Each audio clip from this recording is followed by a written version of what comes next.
We are live. We are live. I'm going to bump my audio just a tickle because I don't want to be too low. All right, ladies and gentlemen, here we go. This week on the Media Virus podcast, a new study says most men aren't toxic, which immediately caused the internet to ask for the manager of science. Matty has advice on how not to get shot by the cops. And get ready, because we hear it's going to be a perfect February. The Media Virus podcast, starring Matty Rockdef, the Reverend Professor, Mike Torres, PhD, the ever-enchanting Miss Ricky Rockdef, Big Daddy Stanley McFadden, Grease Monkey Pete, staff writer Bill, Rex Couture Moore, and the rest are here on Matty Rockdef's TMVP News. Hot damn, do we have a show for you people this week? I am Matty Rockdef, the Mattiest of all Rockdefs, and proof positive that anyone can have a podcast, but let's be real. Just for a second, okay? Let me be real. I'm too lazy to do this shit all by myself. So let me introduce you to the people that help me do this every week. I'm going to start with our executive producer, the esteemed Reverend Professor Mike Torres, PhD. How you doing, Mike? Well, absolutely fine today. It's absolutely fine. I am extra medium today. Yeah, that's right. Very Metza. That's right. Come see, come saw. Yeah. Yeah, I got you. And well, let me introduce my incredibly beautiful, unbelievably hot wife of over 7 years and segment producer, Ricky Rockdef. Hey there. Hey there, Pocket Square. Yeah. Well, what's up? Oh, nothing. Just planning a little girls and boys party for February 13th. Ooh. February 13th. And what is... It sounds like a Valentine's Day party. What? Well, it's just what's on the agenda? So we didn't get to hang out for New Year's Eve because there was some illnesses within the group. Are we gonna break out Becky's karaoke machine? Oh, 100%. So basically, we're gonna pretend it's New Year's Eve, but it's really February 13th. Are we gonna fuck at the stroke of midnight? I mean, like yeah. A big gangbang. Oh no. These friends are much too vanilla for that. All right. Let's go find some spicier friends. So turn the pineapples over, babe. We have a neon pineapple. Our wedding, I think I've said this before, but our wedding theme was pineapples and skulls. But not upside down ones. But they were not upside down. But one is sideways, so we don't know what that means. Not sideways, it's just leaning a little bit, you know? You're open to the conversation. It's the door's ajar. It's not. You know, it might not go anywhere, but we'll talk about it. Right. But we're, right now. Talk about it. He means like he's the way he's talking about it right now. We're talking about it right now. Right. Right. I have a sideways pineapple, so I have something to bring Literally. up. Yeah. He's giving possessive.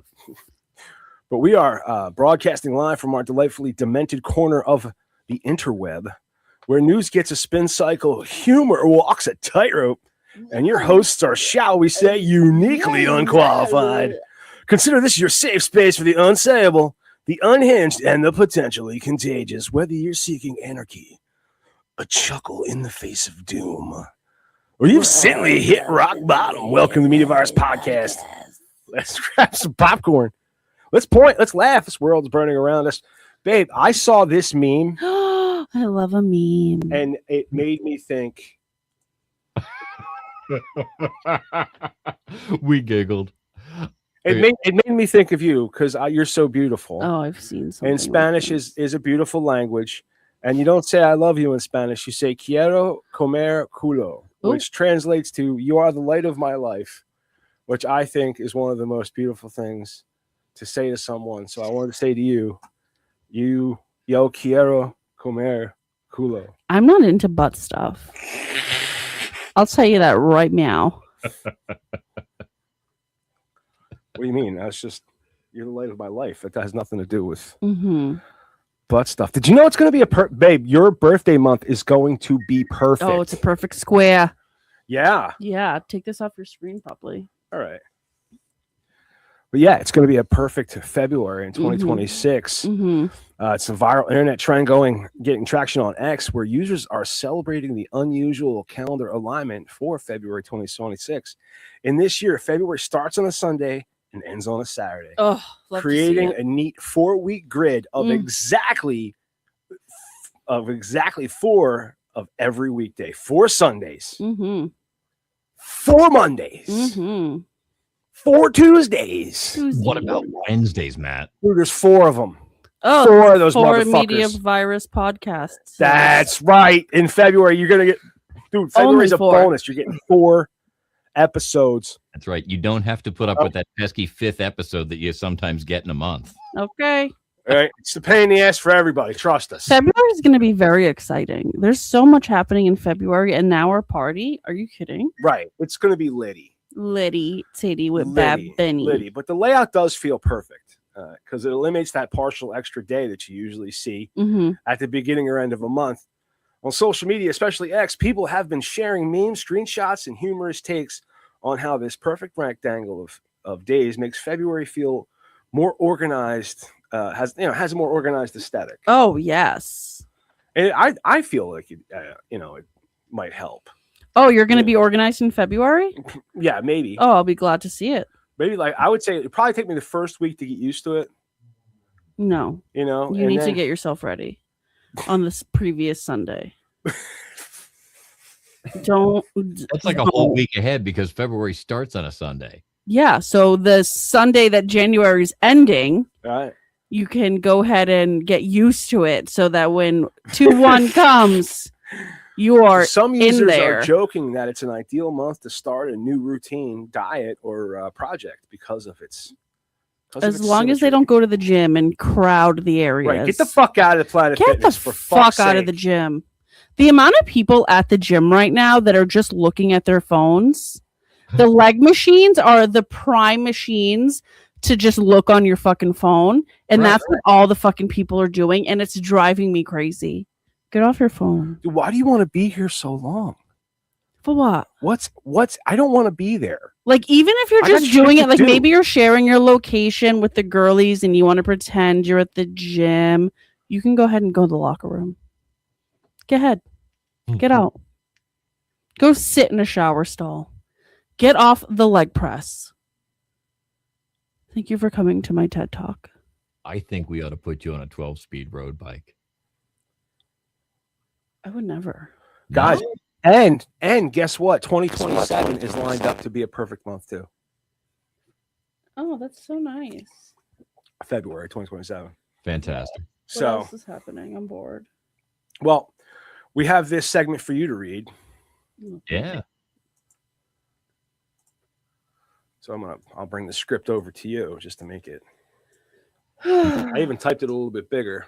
We gave you a good news segment. It better not be something stupid. It's not. It's Is it about Renee? no. Go ahead. Oh. No, it's good news. So I have some good news, and I know that already makes people suspicious. A new psychological study looked at over 15,000 men, actual men, not vibes, not TikToks, not screenshots of podcasts taken wildly out of context. I don't think that happens. And found that the vast majority of them are not toxic. This is fake news. This is The Onion. You're reading. No, it's I'll popular pause. science. I'll pause here while a few people clutch their pearls, log off, and accuse the study of being sponsored by grills, pickup trucks, or Joe Rogan's adrenal glands. Me. The researchers measured things people usually point out when they talk about toxic masculinity: hostile sexism, narcissism, social dominance, sexual prejudice, oppression of opposition to domestic violence, prevention, the real stuff, not the he interrupted me once, and not he owns a podcast microphone, and not he exists loudly. Oh my God, all of the things you do. Right. Me I'm too. not. Go ahead. Go ahead. And what they have found was this. Only about 10% of men showed strong markers of genuinely toxic traits. See that, babe? I'm in the top 10%.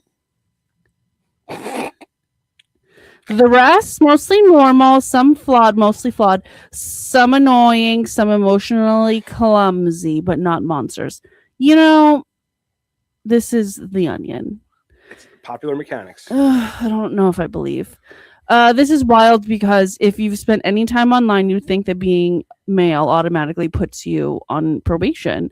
This doesn't mean toxic behavior doesn't exist. It does, 100,000%. It means we've been lying about the scale of it. When everything is labeled toxic, nothing gets fixed. When every man is the problem, every man is the problem, the actual problems hide in the crowd. So maybe, just maybe, the conversation needs less slogans and more data, less moral panic, more precision. And if that makes people uncomfortable, good. Growth usually does. I'm Ricky Rockdef, and for the record, while most men are statistically not toxic, 100% of bears are toxically hungry, and you should absolutely plan your wilderness encounters accordingly. This is not Ricky Rockdef saying that. This is somebody else, because fuck man. This is a popular mechanics I don't even know what that article. means. Or popular science, actually. I don't know her either. How do you not know these esteemed magazines that are absolutely run by What men? the fuck is a magazine?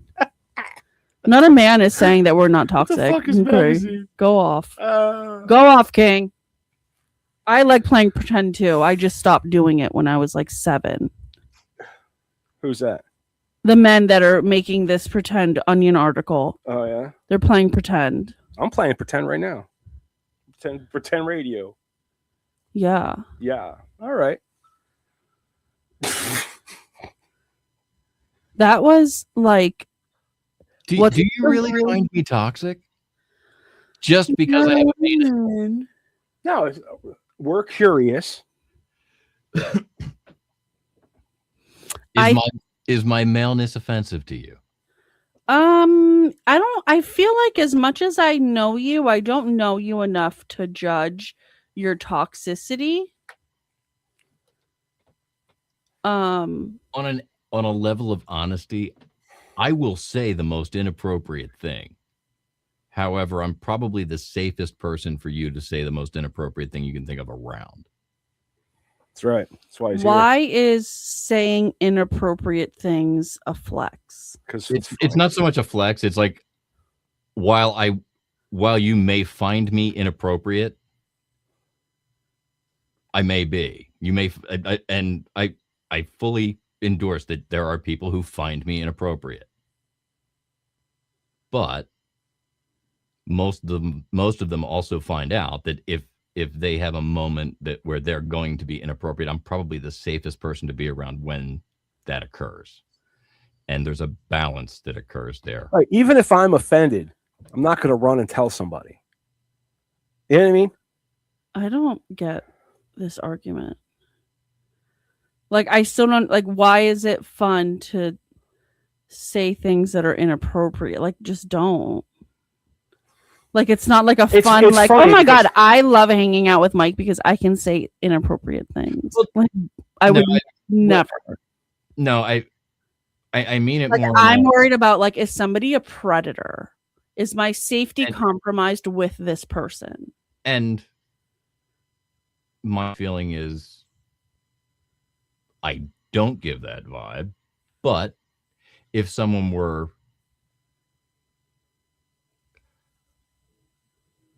some people find my larger personality uncomfortable because I'm just kind of all out there. Uh-huh. I put out that vibe. But You know what I mean? you A know, real toxic guy. I I like it. You know what it does? I don't though. I don't. I don't mean to be toxic, and I figured this out because what I do is a defense mechanism because I need to keep women away from me, right? Because I'm easily manipulated. I figured this out. So what I do is I keep my appearance purposely scruffy so they don't throw themselves at you. Right. So don't throw themselves at me. Sure. And then they get so what they do is what that causes them to do is get to know me as a person. Right. And they realize as a person I'm kind of a dick. You know what I mean? And then you're less attracted. And when they see me in the attractive way, they go, "Wow, you're really attractive," but I'd never do anything with you because you're such an asshole. Except for Tracy, your mom's neighbor. She's not the only one. There's some, there's some ladies out there craving. I just feel like the fact that you think about getting hit on is an ick. Because you can also just mind your fucking business. You know what I mean?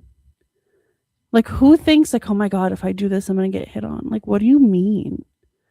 That's what you're thinking about? Think about what you're supposed to be doing, not about are girls going to talk to me? Because that just means that you want girls to talk to you. Every time I leave the house, you go, don't talk to girls. Yeah, that's it. So he naturally has to think, how can I keep girls from talking to me? Right. Because he does. Literally putting the what's the word? Matt can't pay attention past the end of his nose to not say hello to someone based on their sex. Based on I say hello to people all the time. He's literally putting the blame on the woman, like, oh no, I have to make them not want to talk to me. Instead of just taking the ownership and the responsibility to not talk to girls, he's like, no. I need to make it so that in case I do talk to a girl, she thinks I'm a slob kebab because I'm disheveled. Take responsibility and don't talk to girls. God forbid. God forbid. You don't understand. I don't go out seeking girls to talk to. All right? And when they come out, I go, wench. Tina had to get used to how many people would just turn around and talk to me. I don't think she'd ever experienced That's right. Her ex-husband is kind of low key. I'm not. So people will just turn around and chit chat, and it took her a while to get used to that. Cool. It's way funnier than saying I don't like shaving and I don't like getting a haircut. I just don't like it. I don't like sitting there. Blame it on a woman. Blame it on a woman. I'm not blaming it on a woman. I'm blaming it on every woman. Yeah. All women. Yeah. Just you and everybody else. Yeah. Everything is women's fault, right? It's absolutely. Oh, sure. You do make a lot of things, Jeff.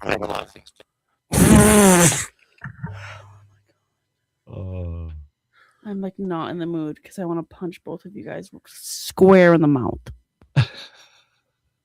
Shouldn't. I'm just stirring the pot. I was raised by a strong woman. I have nothing but respect for women.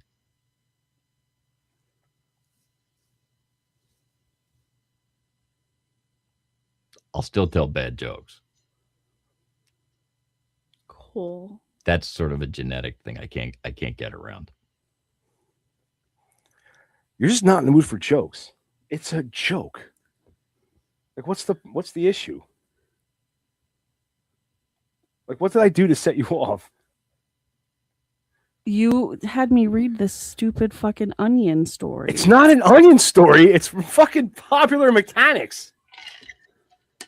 What did you think I was going to do? Read this story and be like, yeah, guys are awesome. Choose a man instead of a bear. Get fucked. That's what you thought? You thought I was going to read this story and be like, Team VP. Rockdef out. I figured you'd be, lightheartedly combative. Doyaki. All right. Well, this is another situation. This is a perfect example of what I'm about to get into because I've said many times on the show, whenever I see one of those "Am I the asshole" posts on Reddit, Right. The first thing running through my head, where are you going? I don't want to Is- listen to this. It's no, I'm Matty Rockdef. I'm the asshole. You just leaving? Yeah. Because you don't want to listen to that? Yes. You don't want to comment? Or No. Go ahead and read your story. you're not going to Do your commentary. Is Yeah, last time I checked, we didn't talk about politics. So that we could, like, stay married. this political? Yeah.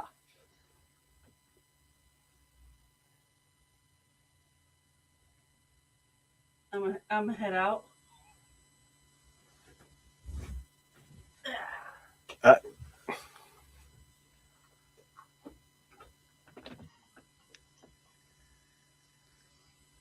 Huh.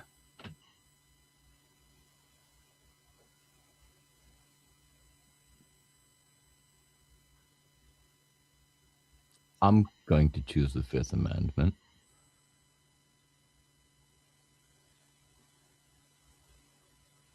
Nothing I have to say is going to work. Well, how about this? Let's try being nicer to each other. I mean, that's always a good start. Right? Okay. Let's shut it down here then. Because I'm Yeah, I'm a little flustered myself. right. Ladies and gentlemen, thank you for joining us in the A block on this 268th Media Virus podcast. We will be back with a B block in just a bit. Matt's put together a top 10 list for us to enjoy. It was 10, right? Not 12? No, it's 12. It's top 12 list, so you're 12. getting One for each month. fucking 20% more than everybody else is giving you here on the Media Virus podcast. We'll be back right after this. That's right. This episode of the Media Virus podcast is brought to you by 302-46 Voice. That's 302-46 Voice. If you want my voice on your project, dial 302-46 Voice today. Don't forget to check out our sister show on the Media Virus Podcast Network, Stepmoms Without Children. Join Ricky Rockdef as she takes a deep dive into the fascinating people she meets and thinks that you should meet too. Find Stepmoms Without Children at themediavirus.com, Spotify, Apple Podcasts, or wherever you get your fine podcasts. Special thanks to mysportsreports.com and delawaresports.com, delivering regional sports coverage straight to your devices via stream and podcast.